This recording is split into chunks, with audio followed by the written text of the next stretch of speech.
Hey everyone, it's Josh, J Vintage Honda Minis. I'm in Florida, East Orlando. That's how you guys can get a hold of me. I sell parts, I do maintenance work, focused on these Z50 CT70 vintage mini trail Honda bikes. It's my website. It's got all my contact info. So call me or shoot me an email if you have any questions. See where I can help you out. Just gonna do a quick video. This makes a lot of people nervous, is putting the stencils on. So there's a couple seats out there that will not come with the, in particular I'm building Honda, so don't come with your Honda written across the back, so you got to do your own stenciling. This may make some people nervous to do that because you got to get it right, or it's kind of a nightmare to remove the old paint without affecting the vinyl cover when you have to use a solvent to remove your mistake. So you want to get it right the first time. I'm going to go ahead and just show you kind of how I prep it, go through the whole procedure real quick, and then we'll look at the final results that come out pretty crisp. First, we'll just state here, this is a OEM seat from Honda. It's the current seat that you can get for Hardtail Z. I'm just going to note that on this particular seat, they are sending them out with a metallic silver is the product that they spray on.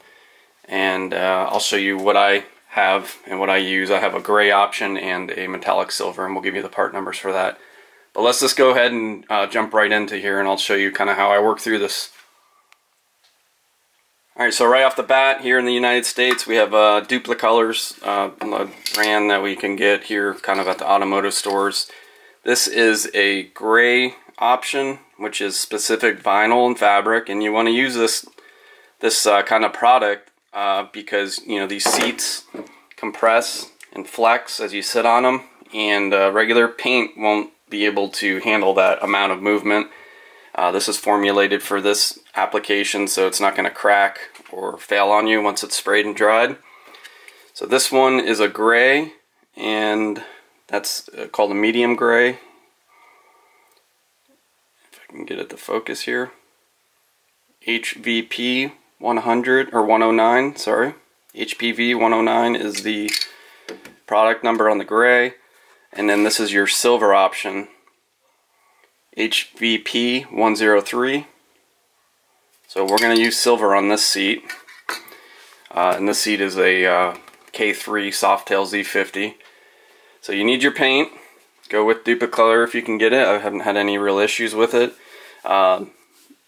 This is a stencil, so we'll get that stuck on there nicely in a few minutes. You need some blue tape, rubbing alcohol to clean your vinyl really well. You don't want any oils or anything on there as you're putting your stencil on and spraying onto it. A little paper towel to wipe your rubbing alcohol and remove any grease or oils on the seat from your hands. And I'm going to mask it with a standard trash bag. So let's go ahead and get it cleaned and masked off, getting ready to get your spray on. Alright, first step, let's get some rubbing alcohol on this grainy seat. This seat has a lot of grain in it, the cover, and we're going to want to make sure to get all the oils or anything that might be in there. That's going to allow for your paint to adhere the best it can, this vinyl paint, and allow the stencil to really seal around all the grooves and stuff that the grain creates, because you're going to want as crisp as a line as possible. So let's get all the oils and everything cleaned off really well.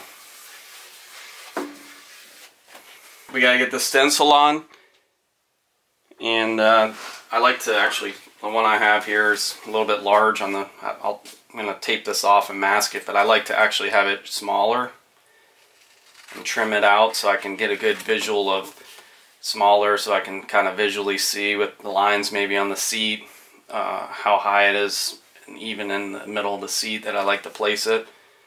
So the less that I have on the stencil allows me to get a good idea of where I'm placing it.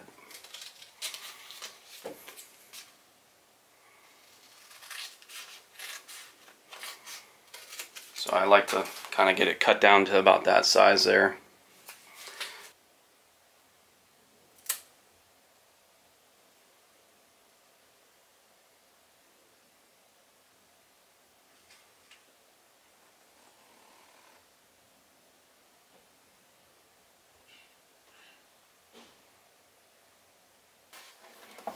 Just another comment, at least on this seat right here, I can see I'm not going to follow that seam 100%. It's pretty close to the middle, but if you look,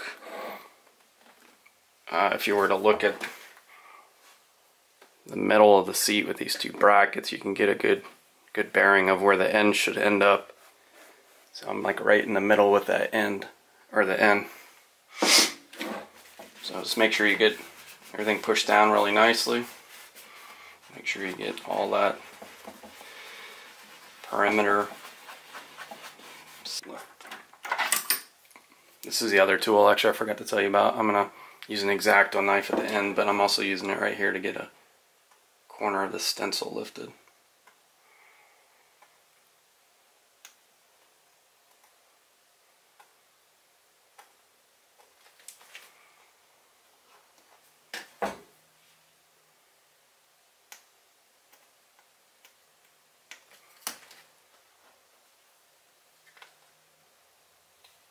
Just go slow at your A. There's a little teeny triangle in that. Make sure that gets left behind and not lifted.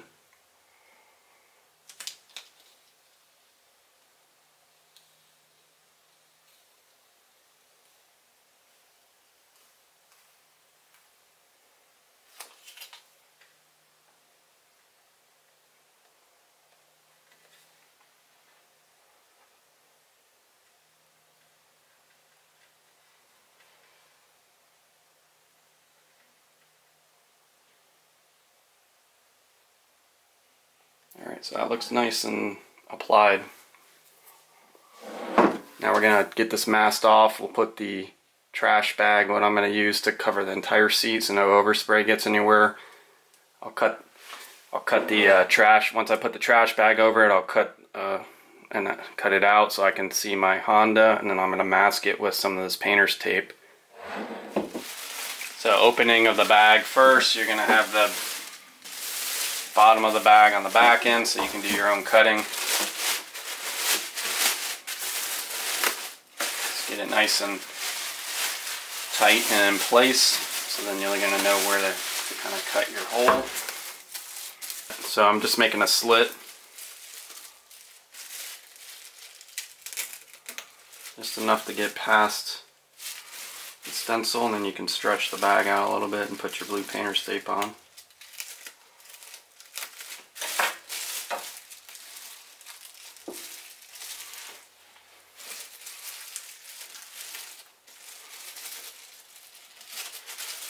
So that should be good right there, and then I'm gonna close off with some painter's tape here.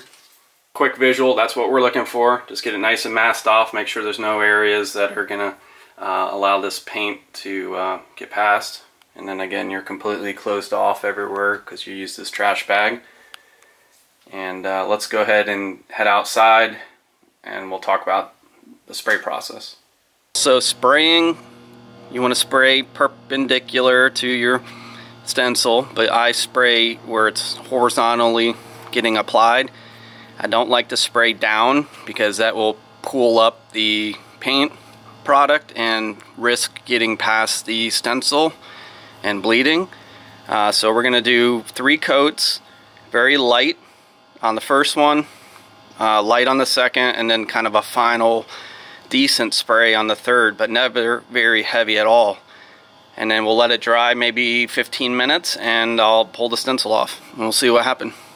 So just do a test spray on the box or somewhere else. Make sure you identify if there's any abnormal runniness or something before you do a spray for sure. So this is spraying nicely.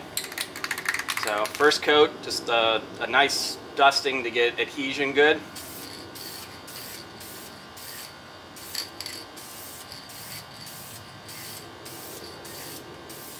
So that's going to be my first coat, and it's not 100% coverage, but we're getting a good base layer to get it to start sticking, and also really light, as I said, so you get no weeping beyond the stencil. So I'm going to let that sit for about 5 minutes and then I'll put the next coat on. Alright, second coat, light coat. Alright, third coat, final coat. We're going to do it still very light. I'm about, all these shots, I'm about at least 6 to 8 inches away. So it's really dusting, even though you see me going back and forth a lot, it's really just dusting it. Alright, so final shot.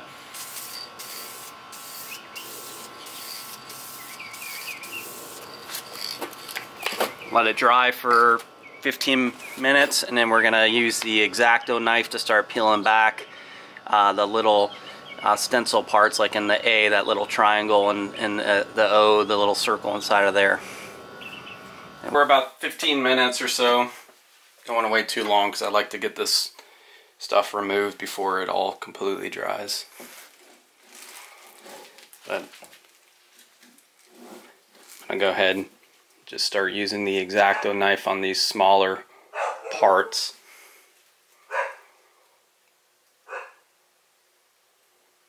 Just gently get that very sharp point underneath and lift up.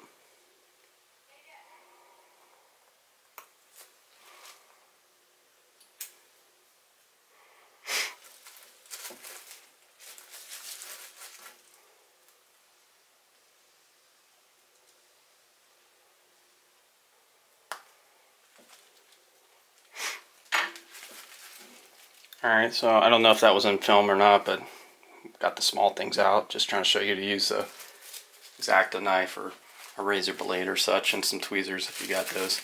Now we'll just peel off the mask, trash can bag. Make sure not to touch the finish if you can avoid that. Actually, it's best just to rip this thing away from the painted side. So I'm just going to rip this bag and open it up so that we can avoid this painted finish here.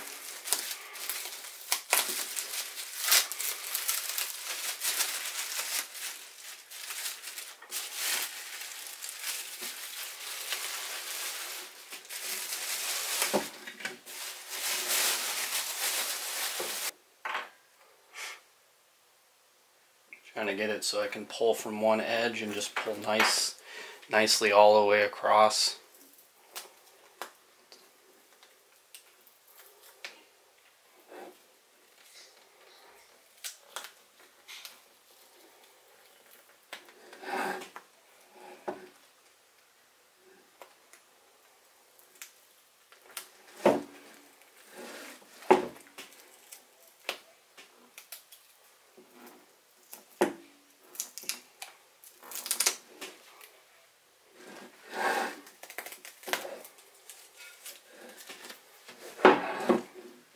So we're going to have to get in there and pull off some of this stuff that's still adhering. I'm going to go ahead and do that, and then we'll take a look.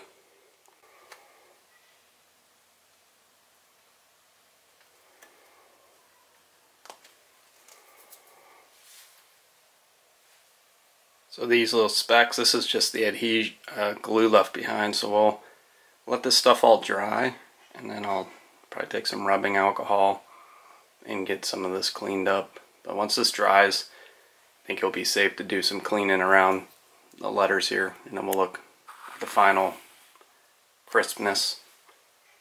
So let's give it I'll give it an hour. So I'm just using rubbing alcohol on a shop towel to go around the letters closely and just remove any of that adhesive that may have been left behind.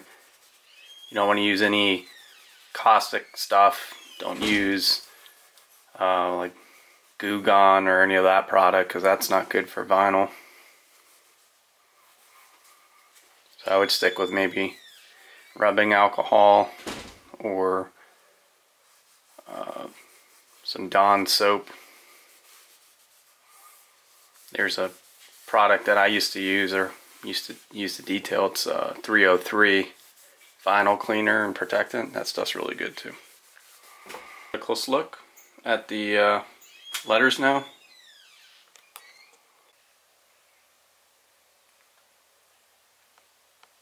Alright, so that's the finished lettering there, stenciled out. Came out really nice and crisp. So hopefully you guys can use what I shared. It works for me. If you have any other methods that you feel are beneficial for people to know, just put them in the comments. But this is how I do it, and it's been working for me. Alright, well, thanks for watching. Again, if you guys need parts, engine work, mail-in engine work, vapor honing, polishing, anything for these mini trail bikes, give me a holler. That's my phone number, direct to me. VintageHondaMinis.com is my website. It's got all the further info and all the services I offer. Alright, thanks for watching.